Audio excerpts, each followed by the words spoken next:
कोणाचंही घर बॉम्बने आम्ही उडवू देणार नाही आणि पोकळ धमक्यांना कोणी घाबरूही नये। 2 रनवेज होणार आहेत। अशा या विमानतळाच्या आज हस्तांतरणाचा कार्यक्रम या ठिकाणी होतोय। देशाचे माननीय प्रधानमंत्री नरेंद्र मोदीजी आणि एव्हिएशन मिनिस्टर राजूजी यांचे मी मनापासून आभार मानेन।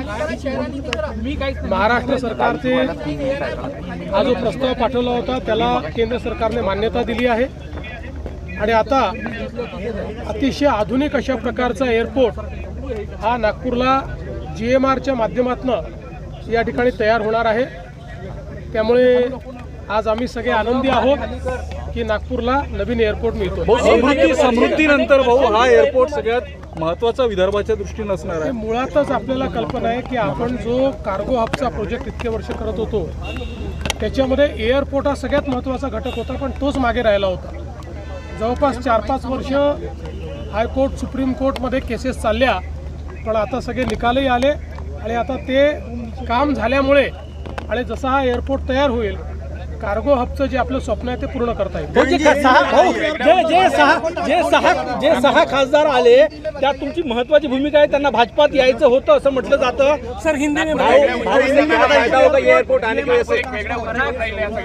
निश्चितपणे नागपूर मला असं वाटतं की मध्य भारताचं एक प्रमुख एअरपोर्ट म्हणून आता नागपूर एअरपोर्टकडे पाहिलं जातं।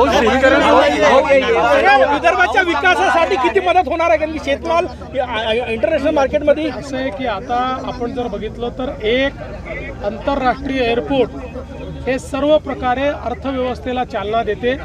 त्यामुळे शेतकरी असो उद्योग असो सर्व प्रकारच्या अर्थव्यवस्थेला मोठी चालना है। लंबा इंतजार अभी समाप्त हो रहा है नागपुर एयरपोर्ट को लेकर, आप लगातार इसको कैसे देखते हैं? आज बहुत ही हर्ष की बात है, प्रधानमंत्री नरेंद्र मोदी जी के नेतृत्व में नागपुर एयरपोर्ट का जब हस्तांतरण GMR को कर रहे हैं और एक बहुत ही अच्छा आधुनिक इस प्रकार का एयरपोर्ट यहाँ पर तैयार हो रहा है। इस एयरपोर्ट के कारण मध्य भारत को एक बहुत ही अच्छा एयरपोर्ट भी मिलेगा, एक इकोसिस्टम मिलेगी। कार्गो हब का जो हमारा सपना है वो भी यहाँ पर पूरा होगा और निश्चित रूप से मैं ऐसा मानता हूँ कि इससे आर्थिक विकास में बहुत बड़ी मदत होगी। ऑपरेशन टायगर नंतर तुलवातुलमीची भाषा होते। संजय राऊतांनी देवेंद्र भारतींना पत्र पाठवलं आहे की माझं घर बॉम्बने उडवून देण्याची धमकी दिली जाते। दीना पाटील कोणाचंही घर बॉम्बने आम्ही उडवू देणार नाही आणि पोकळ धमक्यांना कोणी घाबरूही नये आणि कोणी धमक्या देत असेल तर त्याला पोलीस योग्य उत्तर देतील। महाराष्ट्रातील सर्व बातम्यांचे विश्वासार्ह व्यासपीठ